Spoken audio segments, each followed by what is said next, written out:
Good morning, everybody. Hope you're having a great week and you've been enjoying the session so far. So my name is Gallop and I'm co-chair of the PPN in the Southwest, and I'm convening this session this morning alongside my colleague Liz Kell, who will introduce herself later on in the session.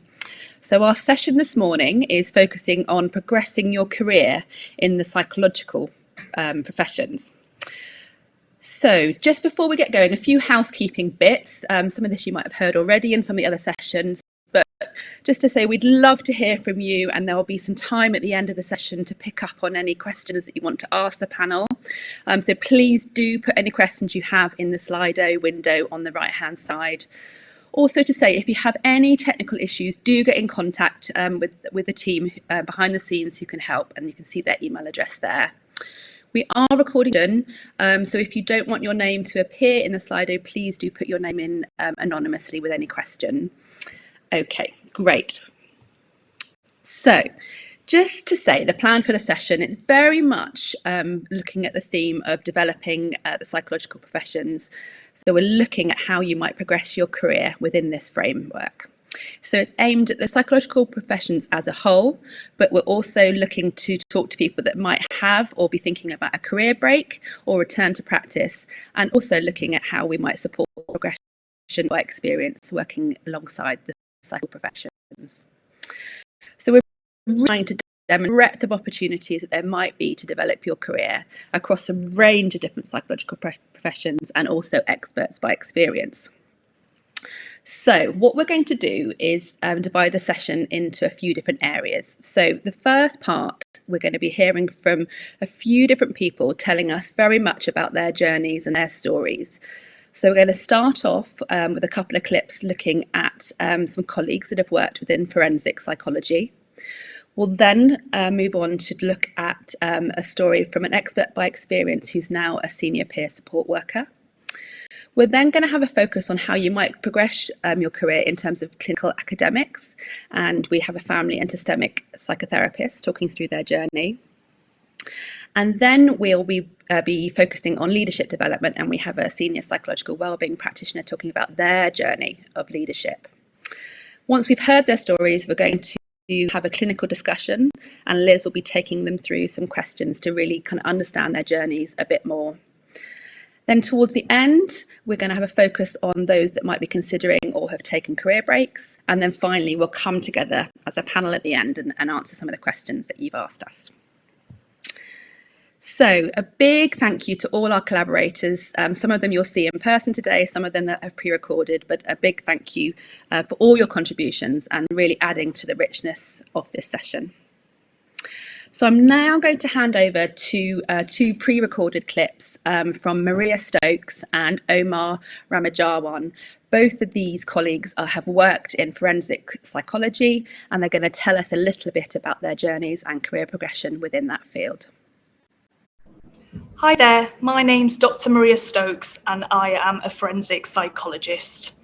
I'm currently the interim clinical service lead for an integrated community pathway service, which is a South London and Maudsley NHS Trust service, but we are co-commissioned to deliver a service with the probation service, and that is as part of the offender personality disorder strategy, which is national. My journey into forensic psychology started at an undergraduate level. I'd always been quite interested in kind of criminal behaviour, watching programmes on TV with my mum, and just been really interested in why people do the things they do. At an undergraduate level in psychology, we had the opportunity to do a module in forensic psychology, which I opted for, really enjoyed it, and also started doing some volunteer work. And this was with service users who were under the supervision of probation, and it was helping them to get back into work and seek out educational opportunities as well. Really enjoyed it, really felt like I was doing something really worthwhile, and it really opened my eyes to the difficulties that people coming out of the criminal justice system and prison system were facing, and wanted to do something about it. I therefore applied to do the forensic doctorate. I was lucky enough that the doctorate was being offered at the university I did my undergraduate degree at. So I applied and got onto it. And that was a full doctorate. So the first year was the master's component, where it was mainly lectures, really interesting, really opened my eyes to a lot of the therapies and a lot of the approaches that are used, as well as just providing some context around those who come into the criminal justice system.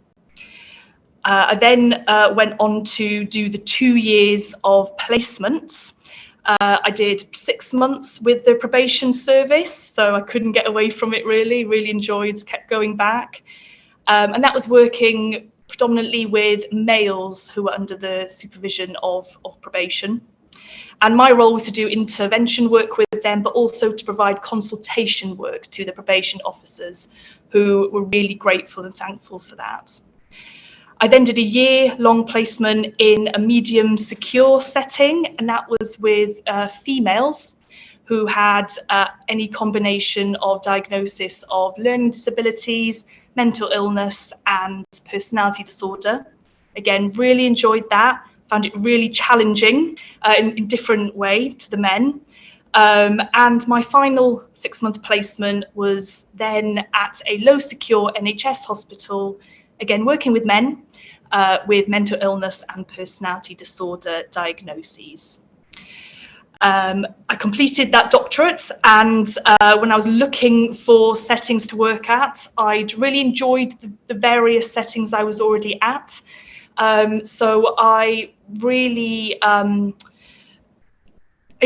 job really stood out to me, and that was this job that I'm in right now, working with probation colleagues, but also delivering intervention work to those under the supervision of probation.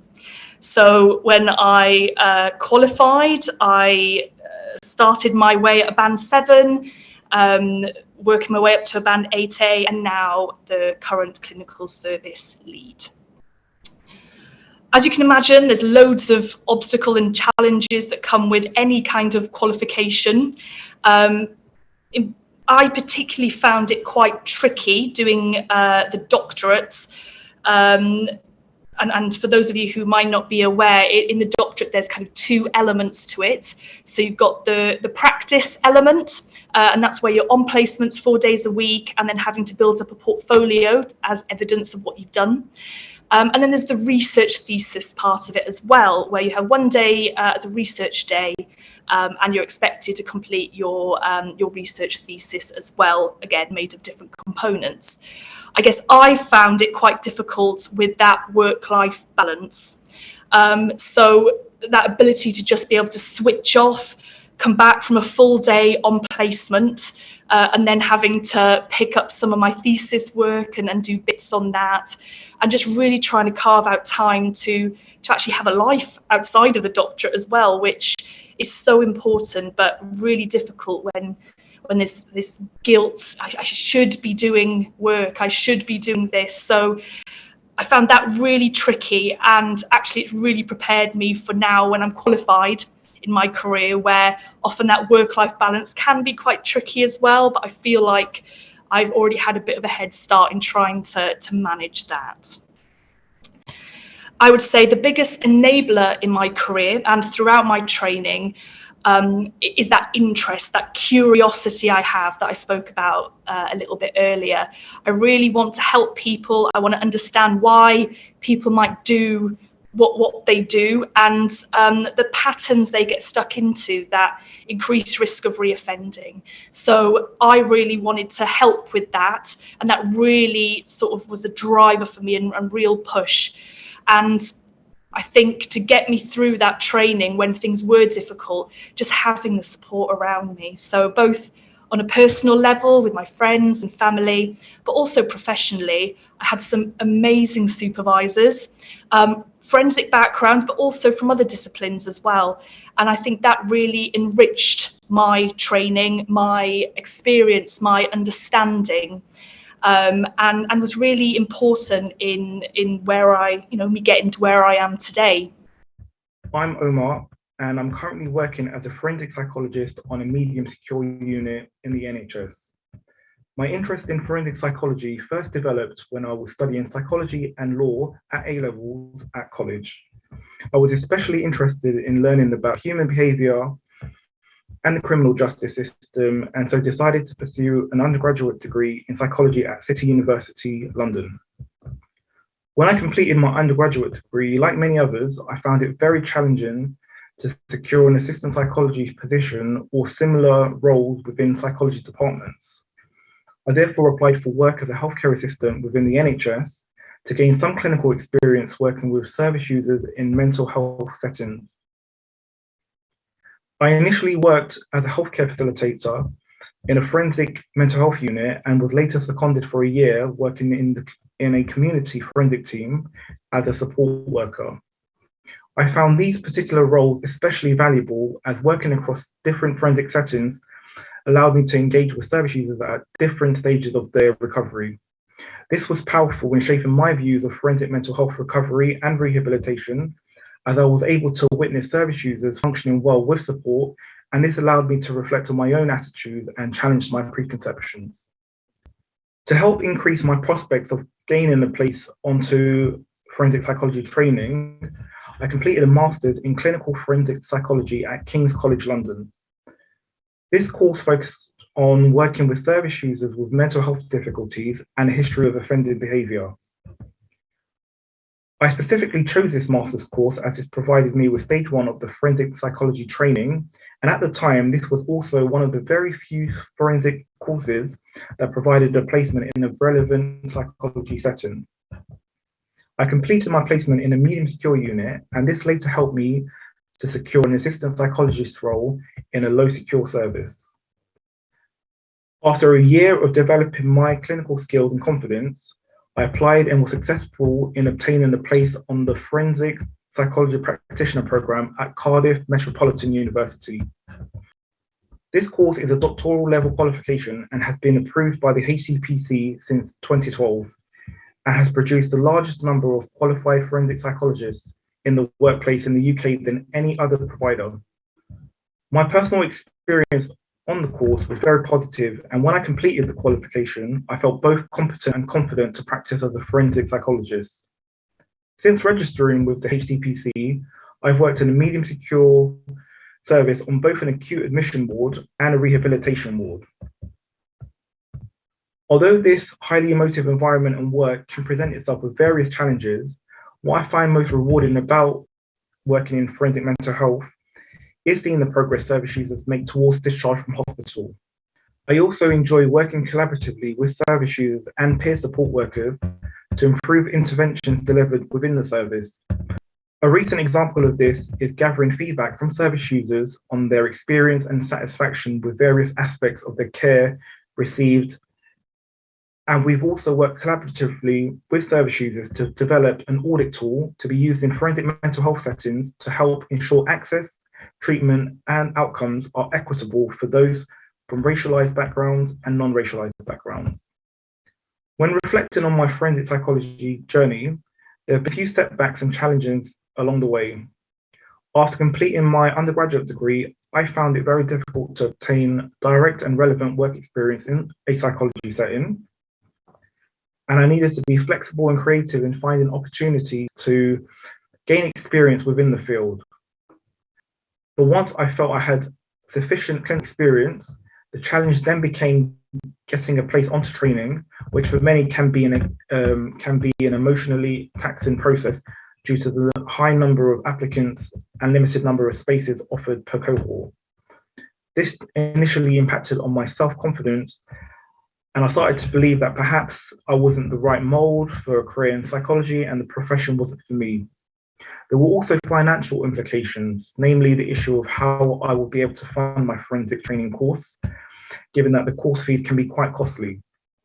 Fortunately for me, the NHS Trust I worked for invested in my professional development and sponsored my entire forensic training course. I was also able to retain my role as a substantive assistant psychologist and earn a salary while still completing my training and meeting the relevant competencies. Although this meant needing to juggle full-time work and full-time training, This was one of the biggest enablers for me in becoming a qualified forensic psychologist. If I were to go back in time, my top tip to myself would be to complete a sandwich year during my undergraduate studies. Although this would have meant finishing my degree a year later, I would have developed some clinical skills during the placement in that year, which is likely to have added invaluable experience to my CV and increased my employability, particularly when applying for assistant psychologist positions. I would also explore forensic psychology as a career option earlier on in my journey. In doing so, I would have had a better understanding of the role of a forensic psychologist and could have considered gaining clinical experience in different forensic settings. I would have also encouraged myself to actively seek out mentoring and networking opportunities. This was probably very limited when I first began my journey. However, this appears to have improved immensely over the last few years, with different individuals and organizations on online platforms such as LinkedIn and Twitter offering mentorship to aspiring forensic psychologists. Hi, so I'm now delighted to introduce Marie Ash to you, who is a senior peer support worker who works in Devon Partnership Trust. And Marie is going to tell us now a little bit about her journey and progression as an expert by experience. So over to you, Marie. Hello.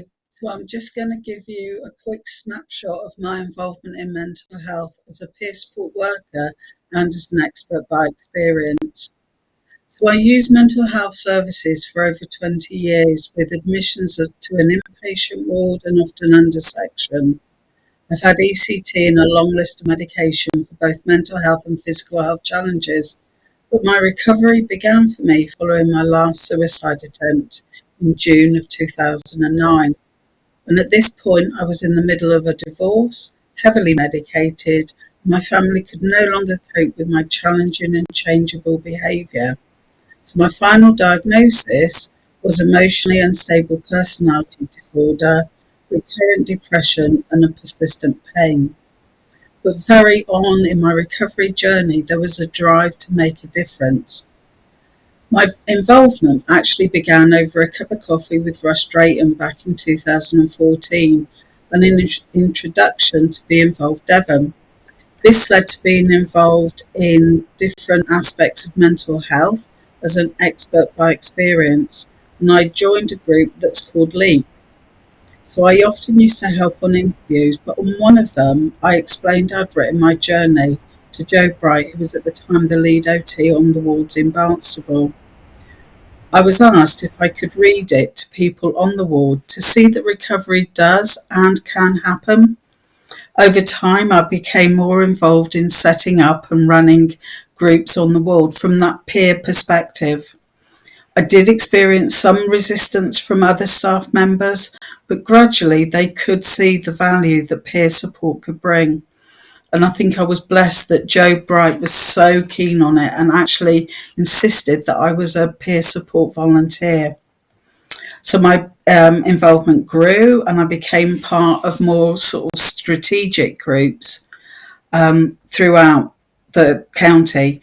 I was as part of the DPT Together group, and my feelings that were passionate around peer support, we looked at setting up peer support within DPT.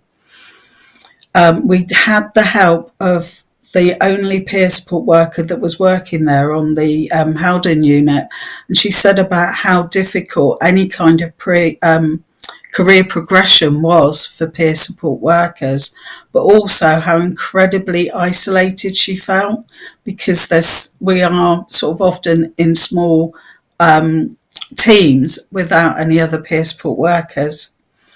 When we'd set it up, I was successful at interview and got the role of the peer support worker over the 3 inpatient wards here in North Devon.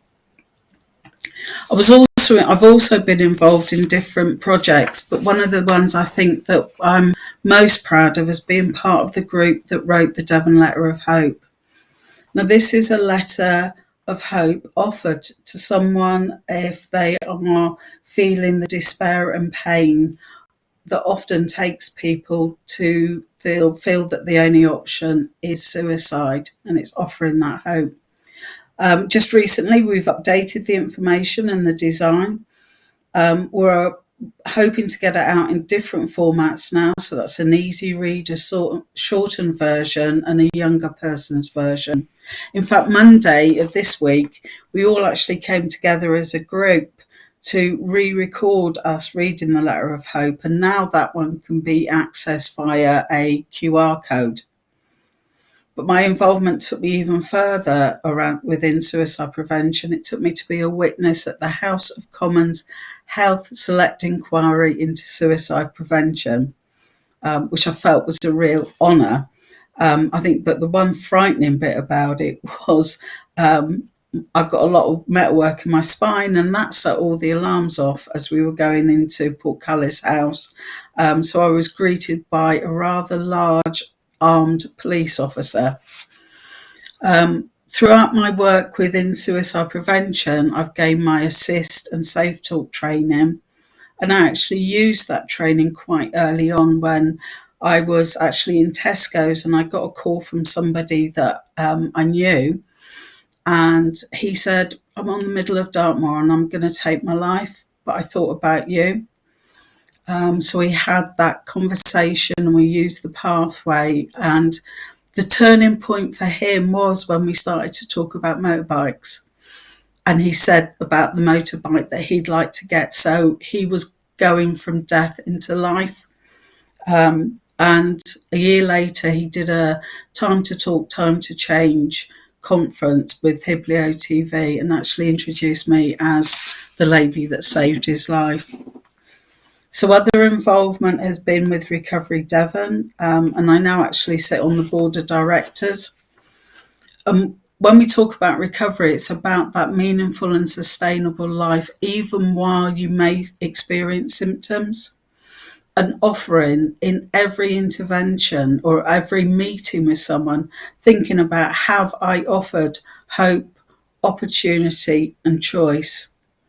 We're a group of like-minded people. Sometimes I think of like a community of practice that has that recovery ethos at the heart of everything we do. I've been a peer trainer for the Recovery Devon Learning Community, and they offer a huge amount of courses and resources, but it's peer-led. You have your own lived experience and you use that to help in the courses. One other thing is they're free, so it's really accessible for all. Now, just before the pandemic hit, I had the privilege of being at the launch of the PPN Southwest. And throughout the pandemic, I was part of the steering group, and Gabe could give that perspective of lived experience, but also the growing knowledge around the benefits of peer support and how that could support the psychological professions. I was at one point supporting ladies who were attending a breaking free group, so I used both my lived experience and my skills, having completed counselling courses, to support them in a peer way throughout their journey in the group. I could also use part of that involvement, and I enjoyed doing that through the PPN, so I was involved in different events. Sadly, I did have to leave the PPN Southwest because of things that changed in my life, but I'd still love to be involved at some point. Right, so at the beginning of this year, I took on the role of Senior Peer Support Worker on the Safer from Suicide team. I've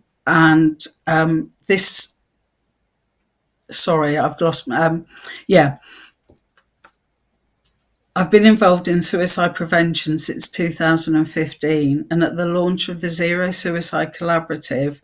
So after the first learning event, Russ and I set up a group that grew into the Devon and Torbay Suicide Prevention Alliance, although sadly it's no longer operational. But more recently, I helped set up and run a charity called Ask for Jake, which is here in Braunton, and actually was set up sadly following the death by suicide of an 18-year-old man called Jake McPhail. So within my role working on suicide, within my role as a senior peer support worker, we've worked on suicide response training. So how do you talk through someone and maybe put together a safety plan?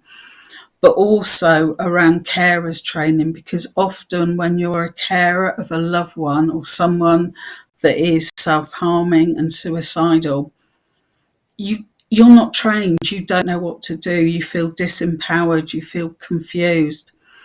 So I've used my experience as someone who was self-harming and suicidal, but also through talking with my family about how they felt when I was like that, and what would have helped them.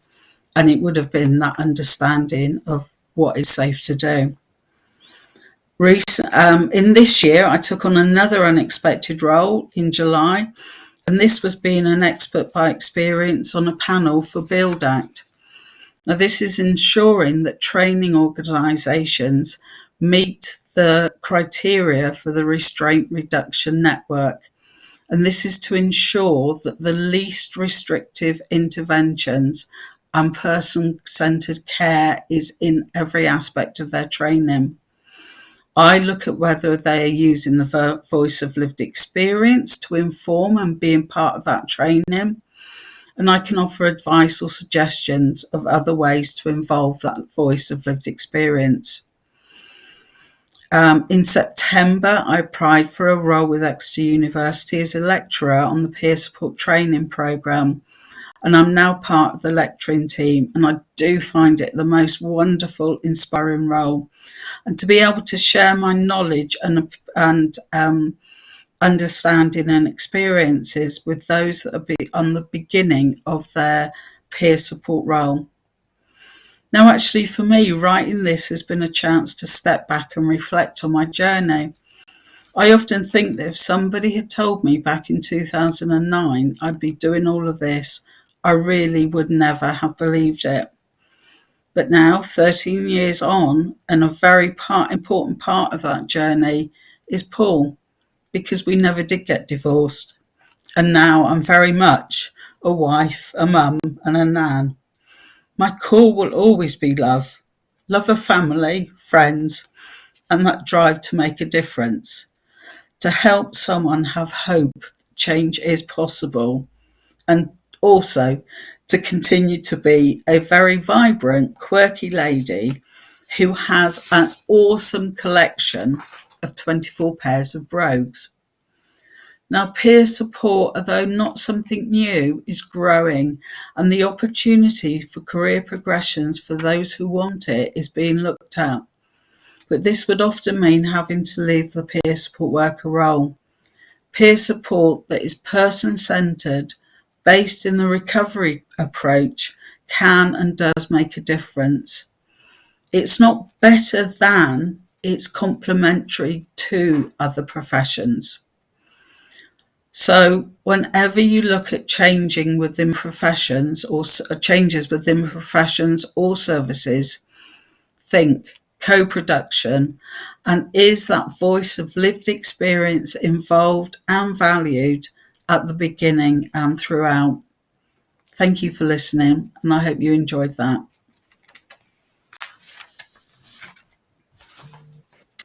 Thank you so much, Marie. That was such a rich and powerful story, and thanks so much for sharing your personal journey, because I'm sure that will be really, really valued by everybody watching. Thank you so much. Thank you. So I'm now going to introduce you all to Associate Professor Hannah Shabursky. So Hannah is Deputy Director of CEDA, which is the Clinical Training Department at the University of Exeter, and she's also newly appointed to the CEO of AFT, which is the Association for Family Therapy. So Hannah is going to talk you through her journey into and through clinical academia. So thanks, Hannah. Fantastic. Thank you so much, Catherine. And also, agree. It was very moving to hear Marie's journey that she described.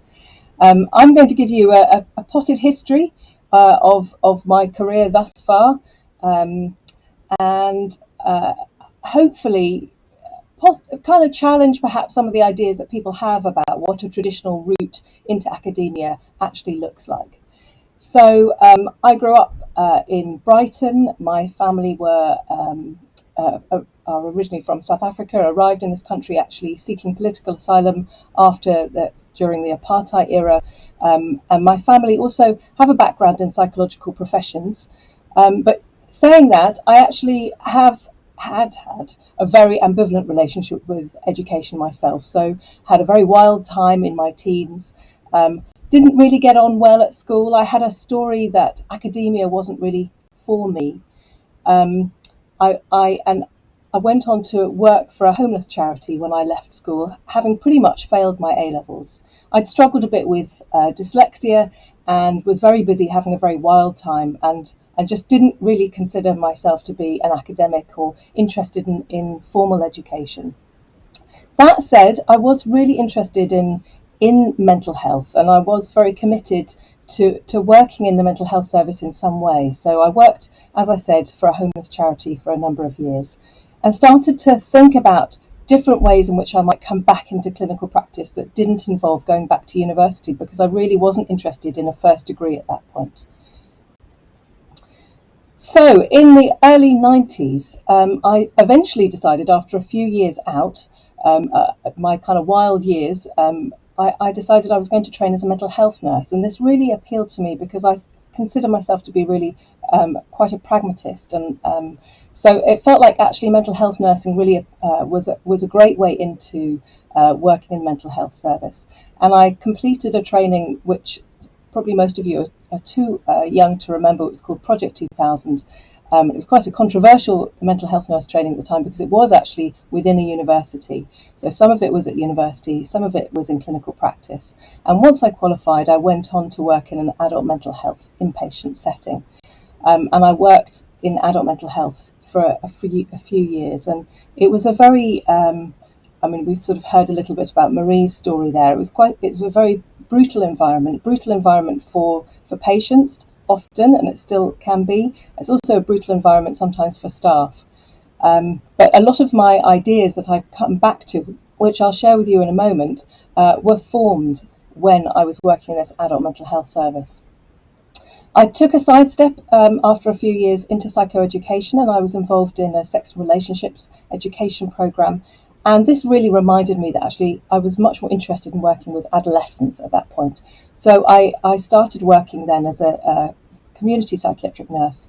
I think what I'm sharing here is that I started to notice that I was getting frustrated with my role as a nurse. I started to be really interested in how on earth I could bring about change. I started noticing that there were aspects in service delivery and service design that I felt frustrated by. And it was some of that kind of led to my interest in family therapy. So whilst working in CAMS, Child and Adolescent Mental Health Service, I started the 4-year training in family therapy over quite a long period of time. Once I qualified as a family therapist, I then carried on working in CAMS as a family therapist.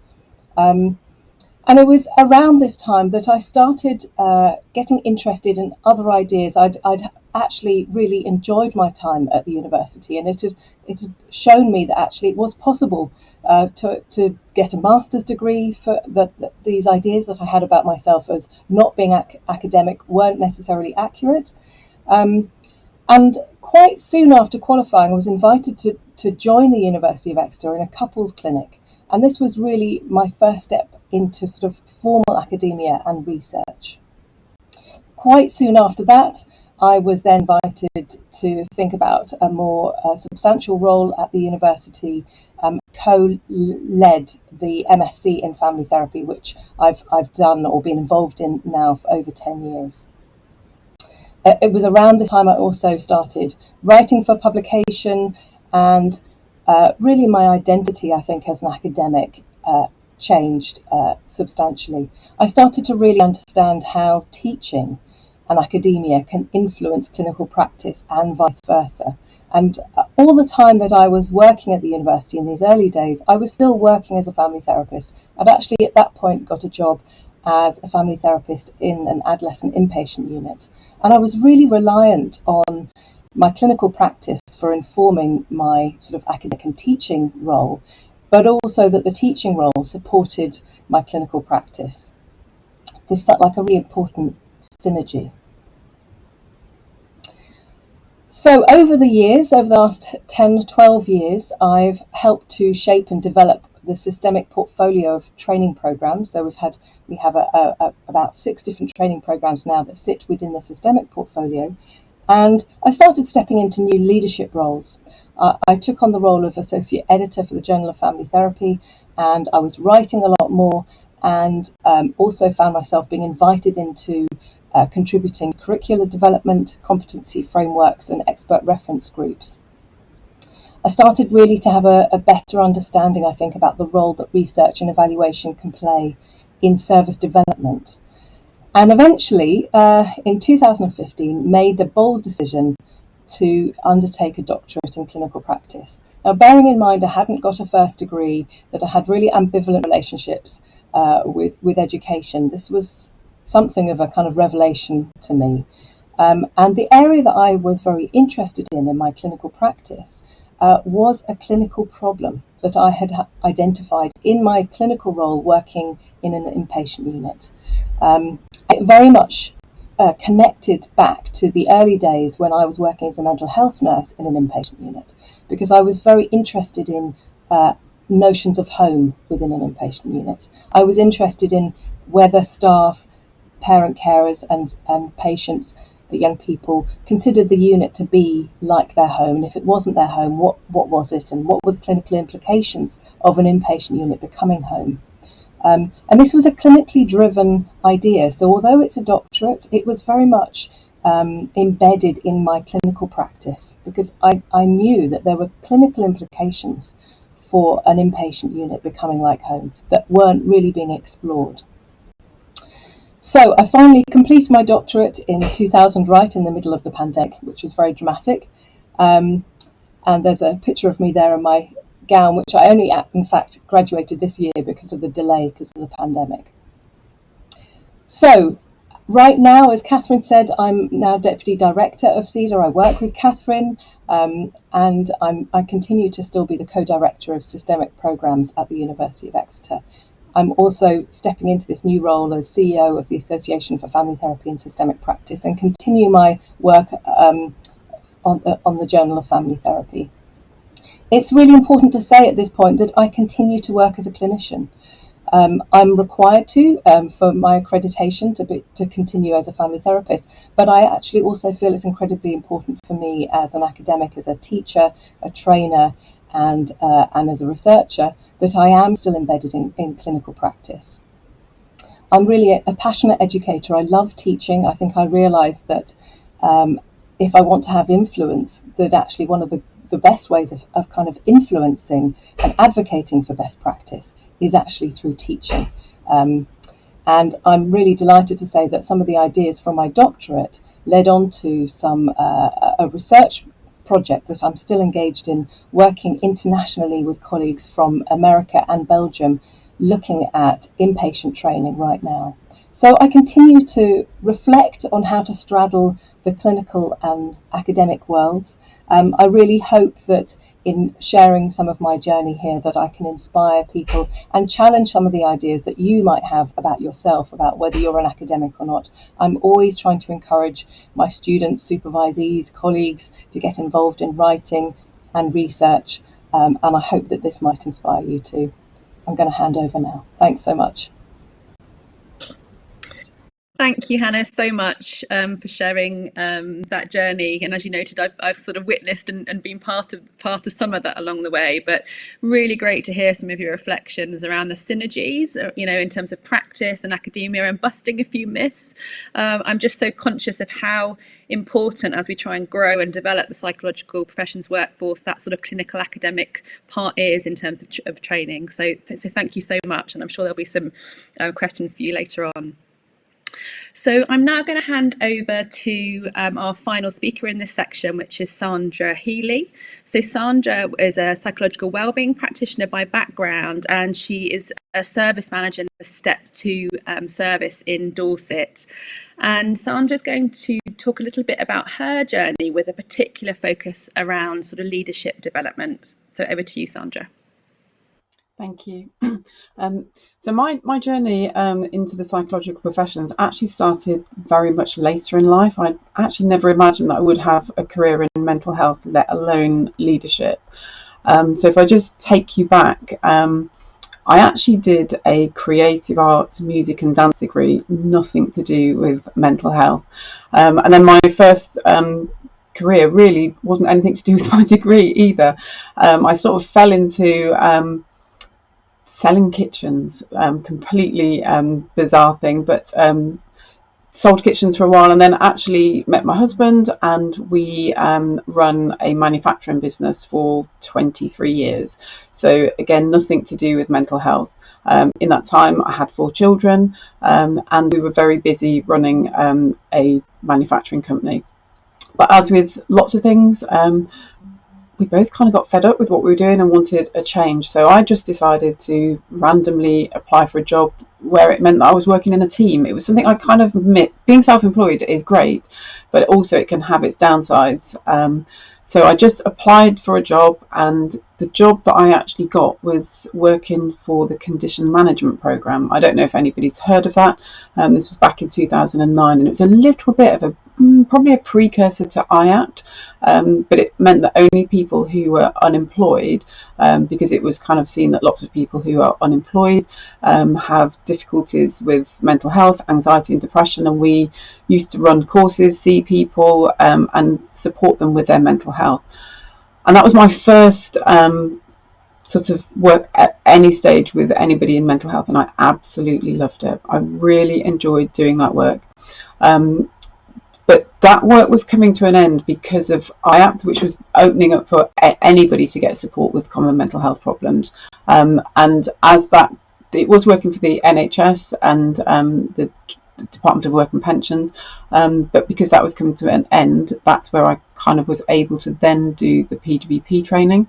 And so I did that and started working for Dorset Healthcare, and thoroughly enjoyed working full-time as a PWP, assessing and treating patients.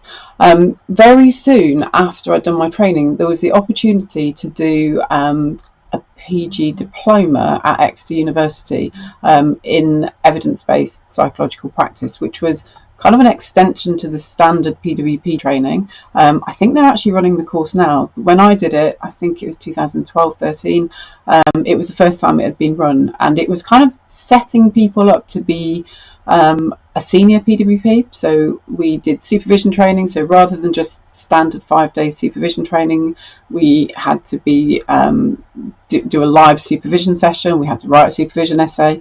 There was a module on long-term health conditions, there was a module on research, and a module on leadership. And that was I'm not going to say it was an easy course. It was difficult to do that PG diploma whilst working full time, but it was really enlightening and kind of sort of got me really interested in leadership and management as well.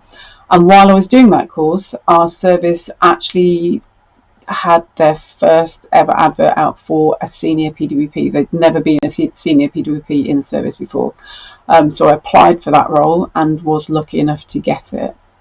That was kind of my first step into leadership in mental health.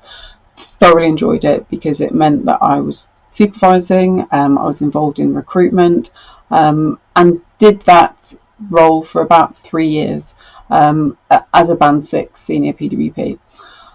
And then there was kind of a bit of a change in the sense that PWPs have, at the time, had never really gone beyond being a Band 6. And there was a role that was advertised for a team lead, and that was a team lead in Weymouth.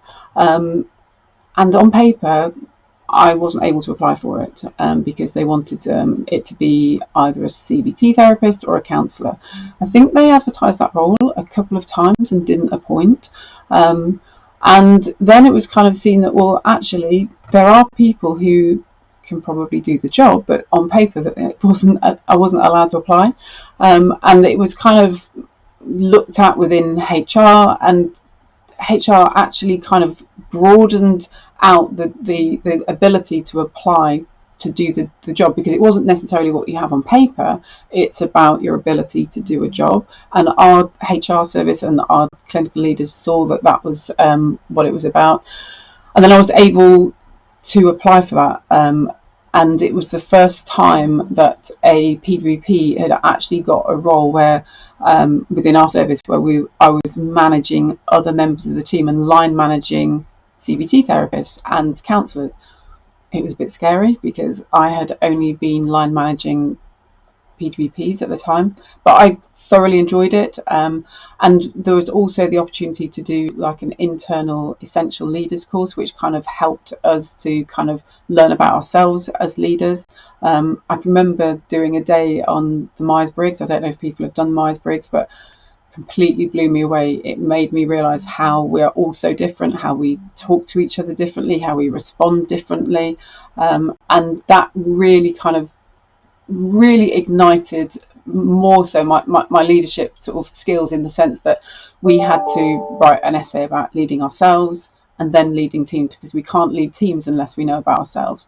I found that so interesting, and again attached myself to Bournemouth University to actually complete a leadership postgraduate certificate as well, because I'm so interested in all of the things to do with leadership, just to learn about myself more than anything, and to support the team, because I want to be able to lead our team in the best way that I can as well.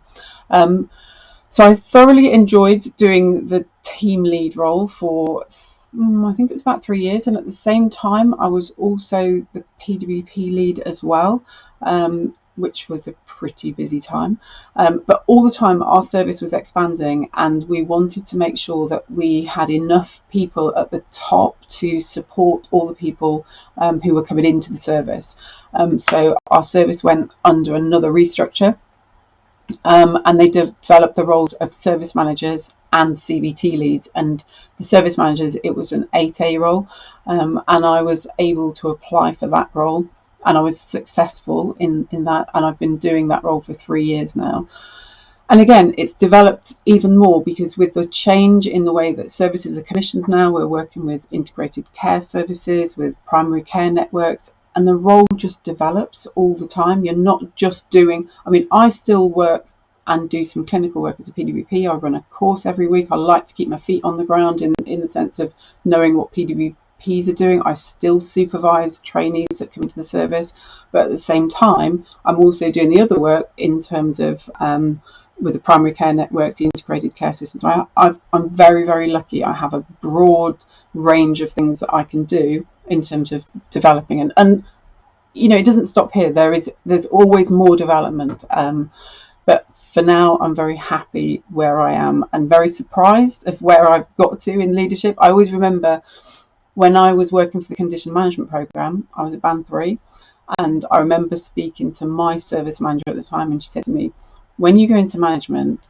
just don't get hooked into the details, small details of things. And I was like, go into management? And I never ever considered that I would actually be in this position that I'm in now. But it's funny how sometimes people can see things in you before you see it in yourself. So it's just something that's never left me. But yeah, that's my journey into leadership as a PWP, and just highlighting that even though sometimes people think that, you know, people have to step into other clinical roles like high intensity, there are lots of opportunities as a PWP to develop into your own leadership role as well. I just wanted to leave that there's lots of progression for PWPs.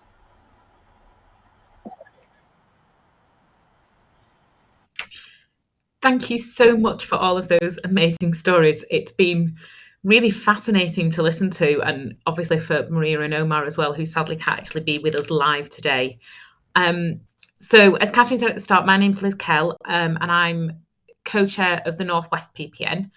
And we just thought it might be useful to talk to you a little bit more about your journey before we move on to the latter half of the session. So I've just got a few questions to ask you all, if that's okay. So Sandra, as you've only just finished your story, I'll start with you if that's okay. And it was so interesting to hear the story, and I could hear a few similarities with my own progression, who as I've also progressed as a PWP, but some real kind of differences and turning points for you as you went through that. And I just wondered what you would describe as your biggest enabler as you've progressed in the psychological professions. I think, that kind of the step I think really was the biggest one, was being able to go from a band 6 to a band 7, in the sense that it hadn't been done before, where it's always assumed that you have to be a CBT therapist, a step 3, a counsellor, to be able to progress onto those bigger roles. And I think, sort of proving myself as capable as a PWP, and having a progressive organisation that recognised that it's not about what you have on paper, it's about you as a person. And if you can do the role, why should it be a blocker to be able to progress into leadership? So I think having a progressive service, HR that listens in that sense, if the person can do the role, surely you should be allowed the opportunity. And I think that was the biggest bit really for me. Thank you. And Marie, could I come back to yourself? And thank you again for sharing your story. And it was so powerful. I found myself getting quite emotional as I was listening to some of what you were saying. It was fascinating and so lovely to hear you talk so passionately about those opportunities to progress and really use your experience. And I'm just wondering if you could kind of go back in time. I know you said that, in 2009, you never would have believed that you were here. So if you could go back to that person, what's the one tip that you would give yourself? I think right at the beginning of my journey, it would have been believe in yourself. That, often, and other peer support workers say the same thing. They often feel like that imposter syndrome because of that. Because of your lived experience, you might not believe in yourself and what you're capable of. And I think that would be my top tip: believe in yourself and what you can achieve. I think the other thing is remembering self-care, self-compassion to both yourself and others, because peer support can be really challenging. And as I said, you can feel isolated, not because other people isolate you, just because the role is very different. And it could, whether you're employed or a volunteer. So yeah, that believe in yourself with kindness and compassion. And actually, I think that's probably relevant for most of us here. Absolutely. And I think that's really useful advice. And certainly I can hear some synergies with some of Hannah's story as well, in terms of that believing in yourself, and possibly some of that imposter syndrome that I know I certainly experienced when I first moved to an academic role. And I just wanted to ask Hannah a little bit about perhaps how much experts by experience have been a part of your journey as you have developed, and that those kind of opportunities for co-production. Yes, I mean, I think it's a great question, and equally, yes, very moved by Marie's story, and it kind of connected. I think I was taken back to thinking about my journey as a young mental health nurse, working in really tough environments, and just being very aware that I was working a shift in a very difficult environment, but that I could still leave leave the hospital at the end of the day, but I was leaving behind patients who were stuck in an environment that was really challenging, and that they were in a very challenging environment. I think it's been really key. I think I've in recent times at the university, I'm really pleased to say that we've been able to bring a wonderful colleague who's also an expert by experience into our department to help us look at our kind of policy and make recommendations about what we need to do as a department to include the views and the perspectives of experts by experience at every level. So rather than it being a kind of tick box exercise, which I think sometimes people have felt, involving expert by experience we used to talk about kind of service users in the past, didn't we? But I think we've realised now that actually this is, not just morally and ethically right, but actually in terms of good practice, it has to be the way forward. And I think, some of my own clinical research was looking, when I was looking at notions of home within an inpatient unit, it was also thinking about what it's like for a parent to have to drive away from a hospital to say goodbye and leave their child in a psychiatric hospital, but also the potential harms that can come to people by being involved in our mental health service. We can't ignore that. We can't deny the fact that actually being involved in mental health services sometimes isn't always, people don't always get the best treatment. People, things don't always happen as they should. So I think I've been really acutely aware of that, and I've often feel like I'm bringing with me the voices of the families and the young people I've worked with over many years when I'm thinking about my clinical practice and teaching and research. And it feels really exciting actually as a department for us now to be involved in, the roles that we've heard today about kind of peer support worker role. Who would have imagined actually even 20 years ago that those roles would have existed? That we're kind of professionalising that role. And there's risks, and I think we know that we have to be really sensitive and thoughtful about how we engage with people who've had lived experience that might be quite traumatic, and that we need to not be exploitative in those relationships, and very thoughtful about how we go about it. But it feels like a sea change actually, and it feels really exciting. I think that's going to be the next big change that we're going to be seeing over the next 5 to 10 years perhaps in mental health services. Yeah, thank you so much, Hannah. And I agree completely. And, I'm really pleased that we were able to showcase today what that progression can look like as an expert by experience, and how you can use that lived experience in a different way to also progress within the psychological professions. And thank you all so much for your contributions and your stories. They've been really, really interesting to listen to. And I'm sure the audience have also really enjoyed the breadth of those different stories and those different ways to progress. So before we come back to a full Q&A at the end, I want to now introduce Natasha Pazowski, who's going to talk a bit about perhaps a less linear example of what career progression might look like in terms of thinking about career breaks and return to practice. So I'm going to hand over to Natasha. Thank you very much. Good morning, everybody. As you know, I'm Natasha Pazowski, and I work for Health Education England. I'm the Return to Practice National Programme Manager for HCPC returners. So that's what I'm going to talk to you about this morning. Next slide, please. So if you're thinking about returning to practice and you've taken some time away from your profession, you're not alone. Over 800 returners have returned with the support of the HEE Return to Practice programme since it began in 2017, including 17 practitioner psychologists. So we're currently supporting 539 returners on their journey, including 11 practitioner psychologists. And it may feel daunting when you first think about coming back into the profession that you love, but what we want to reassure you is that the programme is here to support you along that self-directed journey. Next slide, please. So there's perhaps no better way of illustrating that than through a case study. So I have Dr. Catherine Peter, a clinical psychologist who's just recently returned to practice, and her story that I'd like to play for you via a video that she has produced in conjunction with us. So if I could just ask for us to play the video now, please.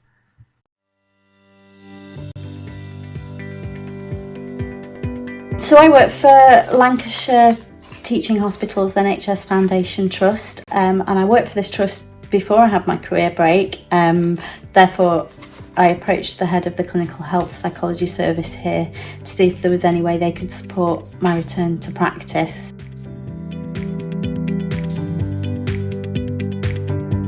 Good morning, it's about 8 o'clock. My husband has just done the school drop-off. I'm just doing the nursery drop-off.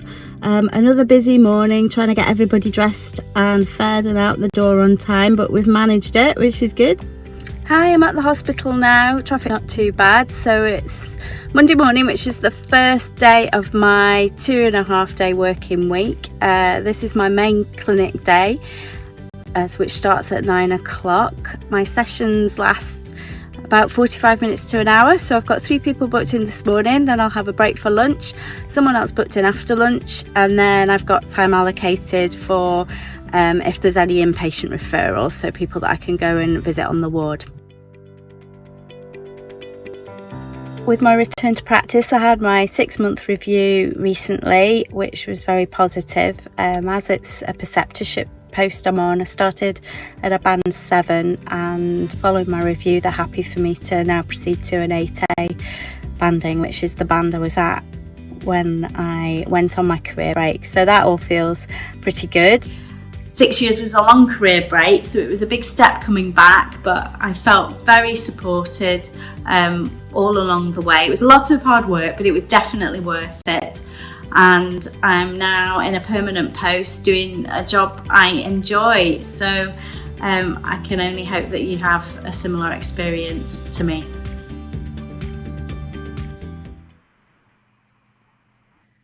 Hi, next slide, please. So if seeing Catherine's video there has made you think, oh yes, I'd like to return to practice, or do you know what, I'm interested in supporting somebody to return to practice, then I'm just going to share with you now a bit more information both about the HCPC requirements, but also what we offer on the programme in terms of support as well. So the HCPC set out their requirements to return to practice. And just briefly, those are, if you've been out of practice for 0 to 2 years, there are no requirements. You can just apply to return to the register. If you've been out of practice for 2 to 5 years, it's 30 days of updating that's required. And 5 or more years, it's 60 days of updating you're required to do. It is a self-directed process, returning to the register, and it can involve formal study, private study, or supervised practice. The main stipulation from the HCPC is no more than 50% of your total days can be from private study. So a recent change to the HCPC guidance due to COVID is that you used to have 12 months to collect your evidence to return to the register, but they've now extended that at the moment to 24 months. And I'm not aware that's due to change back, but obviously we are keeping our eyes in close contact with the HCPC to hear of any changes if that does occur. But at the moment it's 24 months you have, and your competency is then assessed by the HCPC, and they will either decide to readmit you to the register or not. Next slide, please.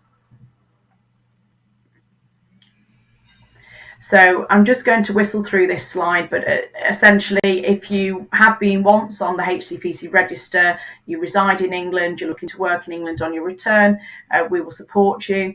Some people may have done their qualification in a UK university, but perhaps for whatever reason didn't practice. So if it was more than 5 years ago that you qualified now, you can come to us on the programme. We'll support you to get your registration, because if you graduated under 5 years ago, you can just contact the HCPC to get yourself onto the register. And we are now supporting overseas qualified clinicians who have been through the overseas or the international registration route with the HCPC that may need NHS experience to help them gain employment. Next slide, please. Again, I'm just going to whiz through this slide, but this just gives you a breakdown of the routes that you can look at to return, and gives you examples of what we mean when we say private study. It might be, reading some research articles and perhaps listening to podcasts or reading blogs relevant to your profession. Formal studies are usually certificated programs of study, either with a university or a recognised institution. And supervised practice is, spending some time in the environment with which you want to return. So that may well be academia, research. It may be, a leadership or management role. It may be clinical practice. It's really open to where you want to go with your return. It's not just about returning to clinical practice. Next slide, please. So if you do want to undertake some supervised practice as part of your return, this can take 2 routes, either an unpaid or voluntary route, or a paid or employer-led route. For more information around supervised practice as an option to returning, we've produced a return to practice quick guide that I'm happy to share with anybody following today's event. If you contact us via our return to practice inbox, which I'll share with you at the end of this presentation. And it just takes you through, either as an organisation, the steps that you need to go through that we recommend to look to support a returner in your workplace, but also to advise the returner what sort of things they need to be thinking about when undertaking a supervised practice placement as well. Next slide, please. So there is some funding available via our programme for every returner. This is a total package of £1,300, and this is broken down into up to £800 for out-of-pocket expenses. So, for example, we'll cover up to £800 of formal study course costs, travel to get you to supervised practice placements, or perhaps childcare costs to allow you to attend a course or a placement, for example. And then if you do undertake a supervised practice placement for eligible organisations, we fund £500 to them for supporting you to cover things like your DBS check and the contracts and things like that as well. Next slide, please. So why should you join the HEE Return to Practice programme as a returner? Well, I've just mentioned, obviously, that we offer you some funding to help you along your journey. We do offer a lot of support and guidance. You know, we're regularly on the phone to our returners, helping them to overcome some of the challenges they might be grappling with. We can often link you up with supervised practice placement providers as well. We offer access to e-learning for health modules and reduced Royal Society of Medicine course costs as well. We also have a closed Facebook group for peer support, and I think this is really valued by our returners, as it feels like a safe space for them to ask those questions that they may not want to ask in a more open environment. And it also allows us to support them in a less formal way as well, and see what some of the issues they're grappling with are, and to try and take those forward and add them into our programme as well. We've recently just commissioned a personal development program as well, which will we were talking about imposter syndrome a little bit earlier on, which will help to support some of our returners who can feel a bit of that imposter syndrome or lacking in confidence as they're returning back to the workplace. So this program helps to overcome some of those challenges for them as well. And we've also just recently created a SharePoint platform that's only open to returners on the programme, with lots of information and resources to guide them on their journey. And we also have an external stakeholder SharePoint platform as well to support our organisations looking to help returners. And obviously the fact that they register with us on the programme allows us to nationally report the numbers that are returning to the HCPC register through our programme. And I really like this quote. It is from a diagnostic radiographer, but I think it just really illustrates that it's never too late to think about returning. So Mark returned after, I think it was 29 years there. So anyone considering returning to practice should definitely give it a go. It's never too late to get back into the workplace, and I am proof of that. Next slide, please.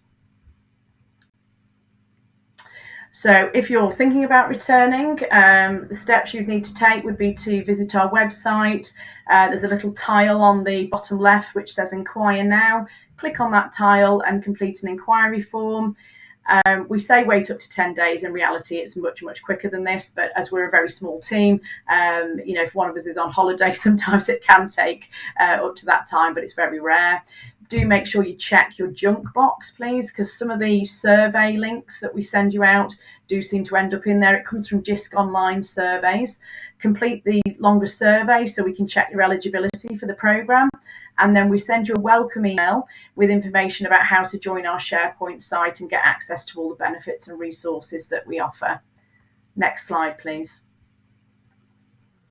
So I've just hopefully taken you through a really quick brief summary of what we offer on the programme. If you are interested, please do email us on the email address on the screen, or for more information, have a look at our website. And please do ask us any questions. We're very happy to take inquiries from people that are dipping their toe in the water and thinking about coming back to the profession that they love.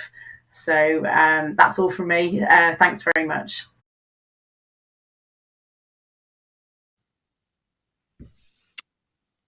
Great. So thank you so much, Natasha, for finishing off with that presentation. As Liz said, hopefully it's kind of gives some inspiration for people considering coming back after a career break, or perhaps having confidence to take a career break if that feels like the right sort of development for them at this point in time.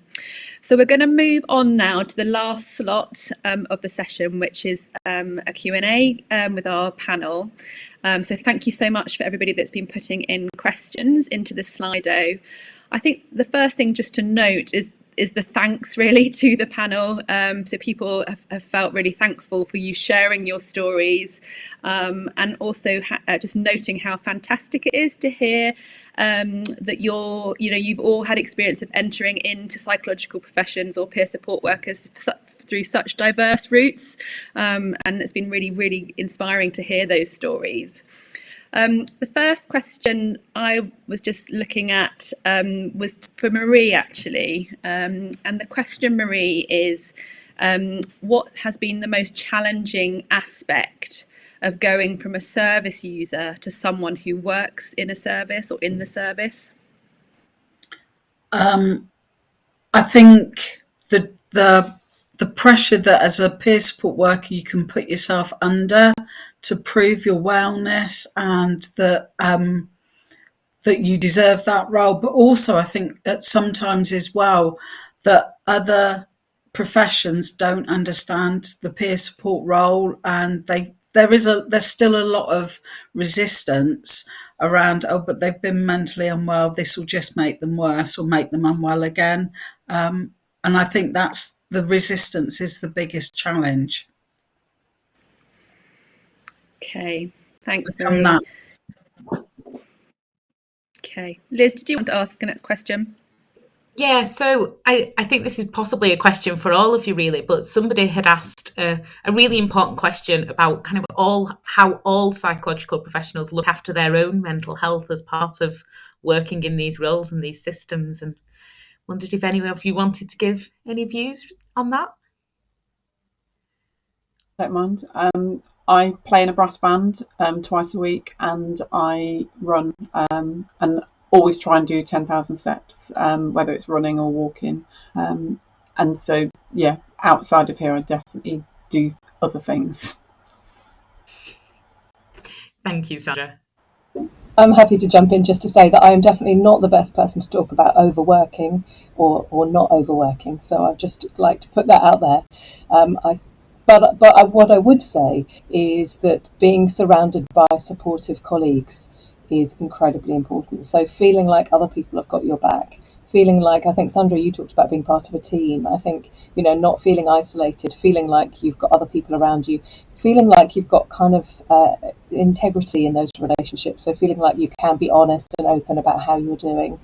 I think that feels incredibly important.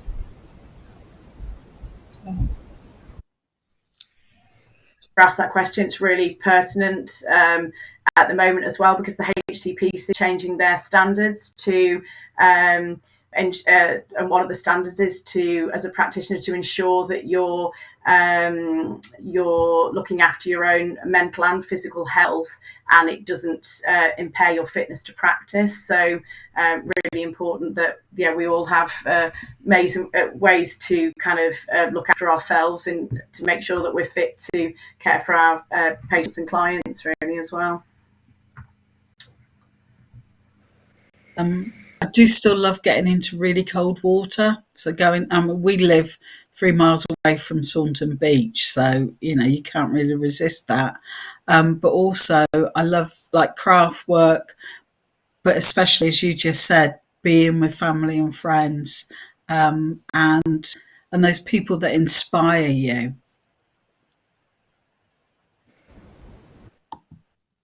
Great, thanks everybody. So I can see in the chat there's a few questions for our colleagues that pre-recorded their journey around forensic psychology. So we'll make sure that those questions do get to them, because obviously they can't be with us here live at the moment. But I'm going to move us on to another question. This one's for you, Sandra. The question is, can you become a PWP after doing an undergraduate, or would you need more experience? So you might just want to talk about some of the routes in and non-graduate routes potentially as well. Yeah, I mean, generally you need some experience in mental health. I mean, I hadn't had any experience up until I worked for the condition management program, but I did then get sort of 18 months, nearly 2 years experience working full time. So you do need to have done something. When you're doing an undergrad, I think lots of people, sometimes they work for the Nightline, some people can work for Samaritans. So you can get experience while you're at university if it is something that you want to do. And there is also an apprenticeship route as well that Exeter University do, and I think it's another university where you don't actually have to have even got an undergraduate degree. You just need to have got, I think, a level 5 qualification. But it is more about having some experience and demonstrating that you have got experience of working with common mental health problems. Sometimes people have worked in secondary care units, but it's looking for primary care experience, and you can gain that quite easily, especially at university.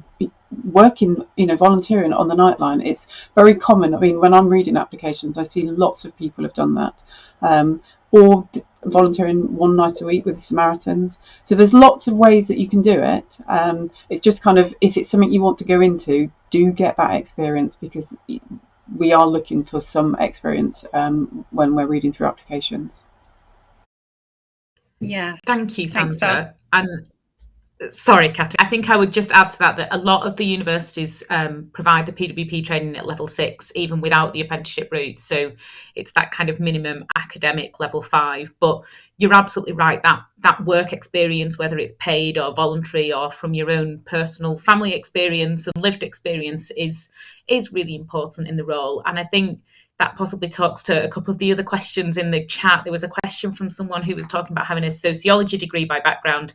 And I can see some people in the chat have already responded to you, which is really lovely.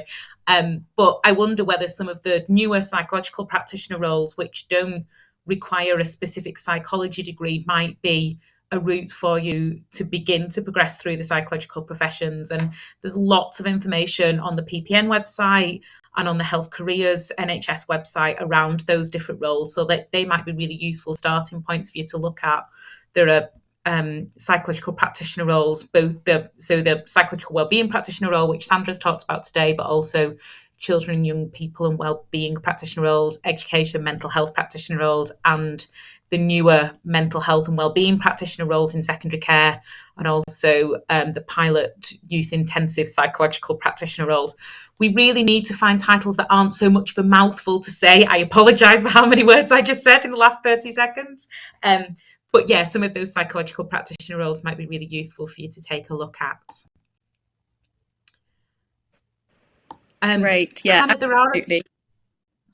Sorry, there's a couple of questions for Hannah. So one person is just asking for a bit more information about your research on inpatient settings in a sense of home, but also somebody's asked about what made you interested in working with families in the first place. Mm-hmm. Oh, great questions. I mean, firstly, if people are interested in my research or interested in me, in fact, they can probably just Google me or look me up either on the university website, or they can look up more information about family therapy on the Association for Family Therapy website. So if you just Google Association for Family Therapy, you will find us and you will find me. And I'm always willing to respond to people's emails and interests, so please do get in contact. What is there not to be interested in families? I mean, I personally just can't understand why anybody would not be interested in families, right? We start our lives, we're born into a family. It's our first group experience. It's our first community experience. I think lots of us who work in the health professions have learnt how to be helpful in the context of our own families of origin. I think for a long time I kind of had this idea, or sometimes we talk about it in our clinical practice, that this kind of notion of heal thyself, or that that we're all sort of, for those of us who come into this profession, we must have very dysfunctional families, and that's why we've all gone into this profession. I like to think about it in a slightly different way, whilst that might be true perhaps for some of us, in that we learn a great deal from being in a family. So, it might be that a lot of us, and I certainly did, learned how to navigate complex relationships and how to negotiate difficult moments or conflicts or whatever in our family of origin, and that actually gives us a lot of skills that we can then put to use with other people. So I think I learned quite a lot about being in family and how to negotiate and navigate being in a family that I wanted to then share with the families that I work with. And I just find families really interesting. I can't quite explain why, but I mean, you only need to put on the telly, right, to see that everybody finds family life interesting, whatever family it is, whether it's on a soap, the royal family, our own families. It's a very interesting place to work. So I really encourage anybody who's interested in working with families and groups and organisations and couples. So family therapists don't just work with families, they also work individually. Sometimes they certainly work with organisations, and couple therapy is often delivered by family therapists. So if people are interested in any of those areas, then please have a look on the website or get in touch with me, and I'm happy to direct you to the right place. Great. Thanks, Hannah. So just a few more then. I'm just going to pick up on one. It's more a comment actually than a question in the chat, but it's from somebody that's a children's wellbeing practitioner, so who qualified in Band 5 in terms of Agenda for Change, and then was talking about their progression and being enabled to go into Band 6, even though they didn't have a sort of more traditional core profession background. So I just really wanted to highlight that really, because this is definitely something the PPNs and NHSE and Health Education England are really trying to support at the moment nationally, and you've had a really good example of Sandra talking about that from the perspective of the adult psychological wellbeing practitioner. But there are certainly opportunities coming around how we can support career progression within those psychological practitioners. So there's a new senior children, young people's role launching in January and training, and that will allow people that have qualified as children's wellbeing practitioners and also education mental health practitioners to start moving towards developing enhanced practice and supervision skills and progression within their settings. So thank you for highlighting that, because it's a really important area of work that we're wanting to support. I'm going to flip to another question now from Phil in the chat, and it's a question about competency-based recruitment as a family of psychological professions and how we can perhaps support that. And I'm just interested in the panel's views on that really, and of kind of how we define the different competencies across the range of psychological professions, and perhaps where some of the similarities and differences might be.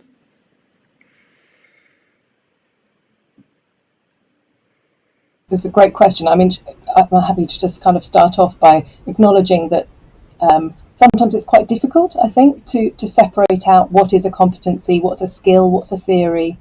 I suppose one of the ways in which I might think about it for myself is how do we operationalize what's actually going on. So for those of you who've ever worked therapeutically in any kind of way, when something goes well, you might want to kind of work your way backwards to think, what was actually taking place then? What actually happened?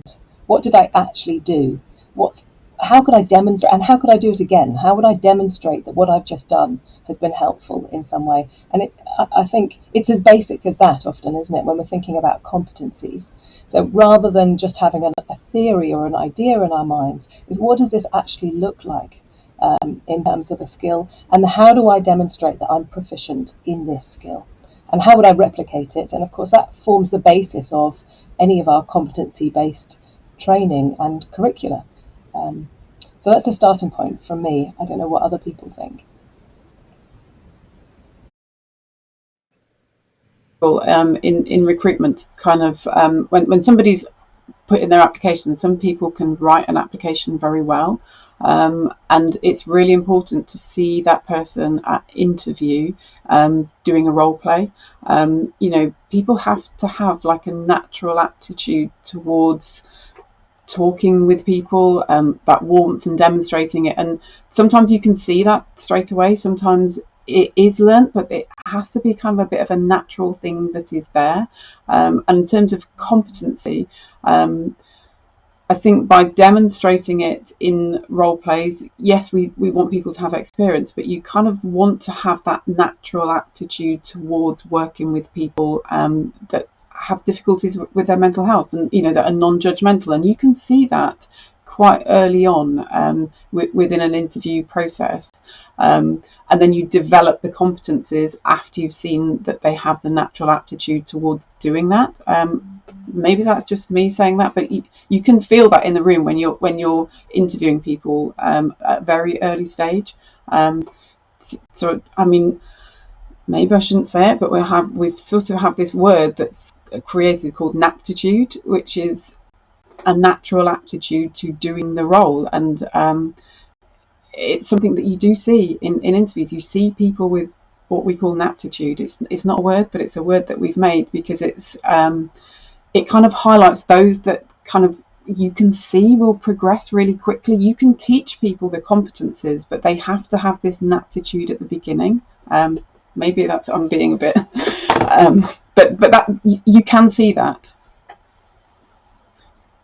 Thank you, Sandra. I'm very aware that we're very... Oh, sorry. I was just going to say that even within peer support, and especially within the training that Exeter University gives, that there's a competency framework within that. So within peer support, you have that, and it's about that structure, safe practice. It's how you use your empathy and your lived experience in a safe and productive way. It's not, it's so much more than that especially within peer support, but throughout all the professions. Thank you, Marie. And I think a lot of the training now is very clearly focused on competencies, and perhaps that is the next step to think about how that also looks from a recruitment perspective rather than just a training perspective. I'm very aware that we're almost out of time. There's a couple of comments in the chat. So one was asking about whether forensic psychology training is funded. Unfortunately, it is only a self-funded route at this stage. It has been flagged as a bit of an inequity that there is some funding for some psychology doctorate trainings and not for others. And similarly, the person who was asking about progressing from PWP into, for example, counselling, I know of some individual PWPs who've gone on to do the counselling psychology doctorate, but again, that is a self-funded training route. I think we are almost out of time, so we are going to have to stop the questions there. Apologies. But as Catherine said, we will try and get those additional questions to our forensic psychology speakers as well, so we can give some responses to those. And I just want to finish by once again saying thank you so much to all of our speakers. I've really enjoyed listening to all of your stories today. It's felt really privileged, and the breadth and depth of what you've brought today has been a really fascinating morning. I hope you have all enjoyed it as well. Thank you so much for attending and being with us this morning. I believe there may be some evaluation paperwork that comes out to you, so please do take the time to give us some feedback. It's really important to us as we plan these events moving forward. And thank you all so much for your time.